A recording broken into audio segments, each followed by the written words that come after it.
చోటు చేసుకుంది. సింగ వెలుగులోకి వచ్చిన ఘటన సదాశివనగర్ మండలం అడ్లూరు ఎల్లారెడ్డి గ్రామానికి చెందిన తండ్రి వీర్లయ్య చిన్న మల్లయ్య హత్య చేసి కుమారుడు జీర్ల ప్రవీణ్ ఆత్మహత్య కారకులో 2 అదుపులోకి తీసుకున్న పోలీసులు. మేకల గొర్రెలు వేపుకుంటూ జీవనోపాధి పొందుతున్న మల్లయ్య 2 నెలల క్రితం అదే గ్రామానికి చెందిన 2 వ్యక్తులు మల్లయ్యకు చెందిన గొర్రెలను దొంగలిస్తుండగా చూసిన కుమారుడు ప్రవీణ్ దొంగతనం భాగవతం బయటకు వస్తుందని భావించి ప్రవీణ్ను భయప్రాంతులు గురి చేసిన గ్రామానికి చెందిన 2 వ్యక్తులు. దీంతో మనస్తాపం చెందిన ప్రవీణ్ ఊరేసుకుని ఆత్మహత్య చేసుకున్నాడు.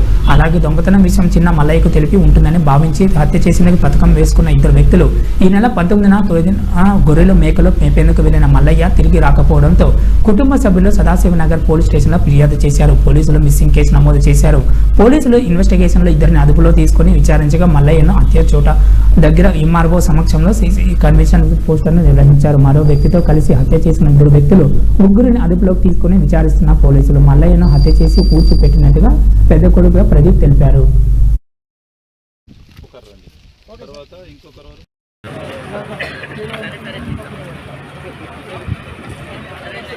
మాట్లాడుతుంది అలా ఇలా వాళ్ళ సరే సరే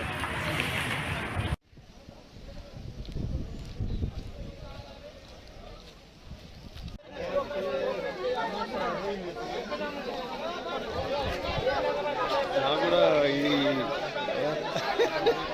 ఫోటో పెట్టి రాంగ నాకు తీస్తే ఏ పడేది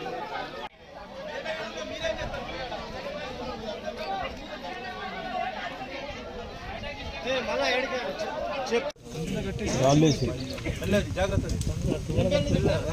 19th రోజు మిస్ అయిందని మేము కంప్లైంట్ ఇచ్చినాము. ఆ రోజు నైట్ ఏమైందంటే మా అక్కకి ఎగ్జామ్ ఉండే 19th రోజు ఎగ్జామ్ ఉండే. ఆ రోజు మా నాన్న ఏంటంటే డైలీ కాల్ చేస్తాడు. మా అమ్మ 1 month నుండి లేదు, నేను ఇక్కడ ఉండే, నేను బెంగళూరులో వర్క్ చేస్తాను. ఒక 10 days బ్యాక్ వచ్చిన, నేను 10 days బ్యాక్ వచ్చి వెళ్ళిపోయినా. నేను 10 days అవుతుంది నేను వెళ్ళిపోయి, బెంగళూరు వెళ్ళిపోయి. ఇంటి దగ్గర ఎవరు లేరు, మా నాన్న ఒక్కడే ఉంటుండు. మా నాన్నకి ఏంటంటే మేకలు ఉన్నాయి, మేకలు డైలీ మేకల దగ్గరికి వెళ్తుండే. మా నాన్నతో పాటు ఇంకొకతను మేకలు కూడా ఉన్నాయి, కందూరు సాయిలి. వాళ్ళిద్దరు వెళ్తుండే, వాళ్ళిద్దరు మేకల దగ్గరికి వెళ్తుండే. మేము మా నాన్న కాల్ చేసినాము. మా నాన్న ఎవ్రీడే మార్నింగ్ నైట్ కాల్ చేస్తాడు. మా అక్కకైతే కంపల్సరీ చేస్తాడు. మా అక్కకి చిన్న బాబు ఉన్నాడు, ఆ బాబుతోటి వీడియో కాల్ మాట్లాడడానికైనా డైలీ కాల్ చేస్తాడు. ఫ్రైడే రోజు నైట్ కాల్ చేయలేడు. కాల్ చేయకపోయేసరికి మేము రిటర్న్ కాల్ చేస్తాం. రిటర్న్ కాల్ చేస్తే స్విచ్ ఆఫ్ వచ్చింది. మాకు స్విచ్ ఆఫ్ వస్తే మా అక్క నాకు ఇన్ఫార్మ్ చేసింది. మా అక్క హైదరాబాద్లో ఉంటుంది, నేను బెంగళూరులో ఉన్నా. నాకు ఇన్ఫార్మ్ చేసింది. చేస్తే ఇంటి దగ్గర ఉన్న వాళ్ళకి అడిగి ఇంట్లో ఉన్నాడా లేడా అని చెప్పేసి ఇంటి దగ్గరికి వెళ్ళి చూడమన్నా. ఇంటి దగ్గరికి వెళ్ళి చూసేసరికి ఇంటికి లాక్ ఉంది, ఇంటి దగ్గర రాలేడు. ఇంటి దగ్గర రాకపోయేసరికి మా నాన్నతోటి మేకల దగ్గరికి ఎవరు సోపత వెళ్ళారు అని చెప్పేసి వాళ్ళకి కాల్ చేసిన. నేను వాళ్ళకి కాల్ చేసి ఏమని చెప్పారంటే కందూరు సాయిలు వెళ్ళిండు మా నాన్నతోటి.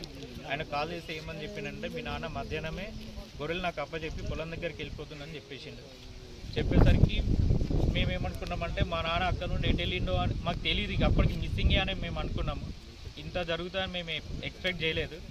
కాకపోతే మేము సీసీ ఫుటేజ్ ఆధారంగా మేము ఇన్వెస్టిగేషన్ ద్వారా మాకు తెలిసింది ఏంటంటే మేము అనుకుంటున్న సస్పెక్ట్ మా నాన్న ఈ కందూరు సాయిలతోటి కాంటాక్ట్లో ఉన్నారు. వాళ్ళు ప్లాన్ ప్రకారమే చంపినట్టు మాకు అనుమానం వచ్చింది. దాంతోపాటు మేము సీసీ ఫుటేజ్లో చెక్ చేసినాము. వీళ్ళ మేకల వెనకాలే ఒక 10 minutes గ్యాప్లో వాళ్ళకి కూడా వెళ్ళినాయి.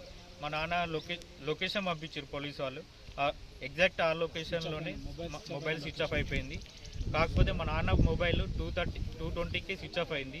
కందూరు సాయిలు ఏమని చెప్పిందంటే మీ నాన్న 4 గంటలకు వెళ్ళిపోయిండు మేకల దగ్గర అని చెప్పిండు. కాకపోతే ఇన్వెస్టిగేషన్లో 2:30కే ఫోన్ స్విచ్ ఆఫ్ అయిందని చెప్పారు.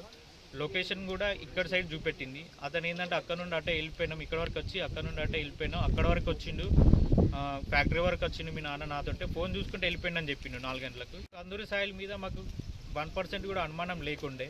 ఇంకో 2 ఉన్నారు. వాళ్ళ మీద ఏంటంటే 3 months బ్యాక్ మా తమ్ముడు చనిపోయిండు. మా తమ్ముడికి బెదిరించిరంట వాళ్ళు అంతకుముందు. మాకు తెలియదు, మా తమ్ముడు చనిపోయిన తర్వాత తెలిసిన ఈ విషయాలు.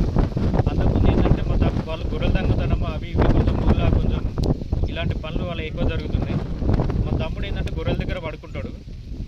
కొన్ని మందలు కూడా అక్కడే ఉంటాయి, వేరే వాళ్ళ గొర్రెలు కూడా ఉంటాయి. వాళ్ళు ఎత్తుకెళ్ళేటప్పుడు మా తమ్ముడు చూసి వాళ్ళని పట్టించారు.